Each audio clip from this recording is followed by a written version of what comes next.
The United States Capitol building, the home of American democracy and global symbol of freedom, is one of the most recognizable buildings in the world. The Capitol building itself reflects the history of America, growing and evolving with the nation since its first cornerstone was laid. The person first credited with the title of architect of the Capitol was Dr. William Thornton. His design for the Capitol was selected by President George Washington in 1793 to be built atop Jenkins Hill. On September 18, 1793, President George Washington laid the cornerstone, but due to the challenges of acquiring the materials and the skilled labor to build the Capitol, by August 1796, the commissioners were forced to focus the entire work effort on the building's north wing so that it could be ready for government occupancy. Even with the focus on the north wing, some third-floor rooms were still unfinished when the Congress, the Supreme Court, the Library of Congress, and the courts of the District of Columbia were moved into the building in 1800. In 1803, Congress allocated funds to resume construction of the Capitol, and Benjamin Henry Latrobe was appointed architect. By 1807, construction on the south wing was sufficiently advanced, so the House was able to occupy its new legislative chamber, and the wing was completed in 1811.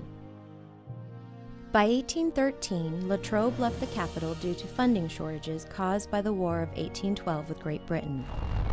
On August 24, 1814, British troops set fire to the building. Only a sudden rainstorm prevented total destruction, creating what Latrobe called a most magnificent ruin. Latrobe returned to Washington in 1815 when he was rehired to restore the Capitol, but was forced to resign shortly after due to consistently missing deadlines and exceeding budgets. Architect Charles Bulfinch, Latrobe's successor, completed the chambers for the Supreme Court, the House, and the Senate, which was ready for use by 1819. Bulfinch also created the long-awaited Center Building, capping it with a copper-covered dome. After completing the dome in 1826, Bulfinch spent the next few years on the Capitol's decoration and landscaping.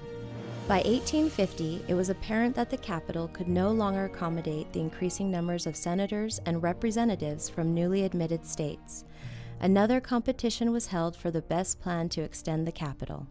President Millard Fillmore appointed Philadelphia architect Thomas Hugh Walter, who would design and add two significant wings to the Capitol, housing the Senate on the north side and the House of Representatives on the south.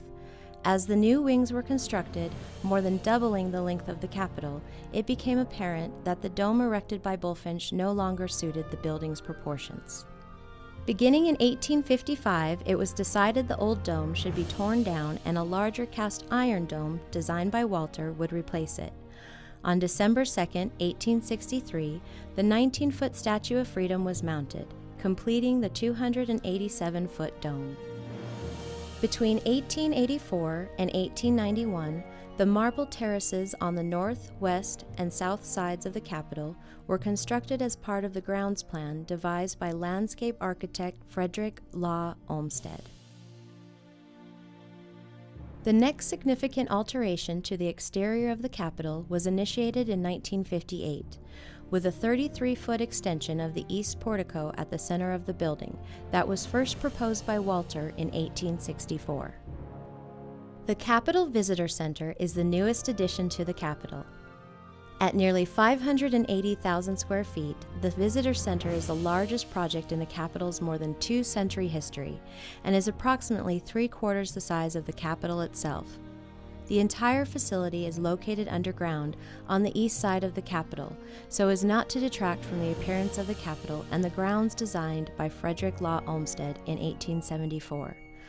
On December 2, 2008, the anniversary of the placement of the Statue of Freedom atop the Capitol Dome, the Capitol Visitor Center opened. Since then, millions of people have visited the Capitol, entering through the Capitol Visitor Center. In the decade ahead, the Capitol will undergo further restoration and improvements, ensuring this iconic building and home of American democracy endures for generations to come.